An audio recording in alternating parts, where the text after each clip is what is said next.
زما دوستانو ښه صحت هم خلای الله هم خوشحاله او آباد لره. دوستانو نن سبا چې دا کم سیلابونه دي او کم د الله عذاب دی، زما عزتمند تاسو دا مخامخ ویډیو ګورئ چې څنګه بلډینګ دا الله جل شانو تباہ او برباد کړي. زما عزتمند او زما عزتمند نن الله جل شانو موږ نه ناراضه دی، زموږ ګناهونه او زموږ د ګناهونو د وجې دا الله جل شانو له طرفه عذاب راځي. فرمایي زما عزتمندو وایي چې ځمکه باندې کوم فساد راځي د انسان د اعمال د وجې راځي. حتی زما عزتمندو چې د دې د وجې کوم چې زناور دي دام د انسان د اعمال د وجې تباه کېږي، نو دې لپاره الله ته متوجه کېدل پکار دي او توبه استغفار ډېر پکار دي.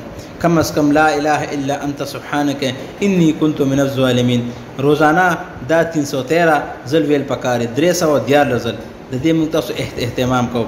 لا اله الا انت سبحانك انی كنت من الظالمین او کم از کم دا کم مرګرو ته کم تکلیف رسیدلې دي دې لپاره دعا غواړو او خپل نیک عملونه تکاوري الله راضي کو. کم از کم 15 وخت موږ تاسو اهتمام کوو.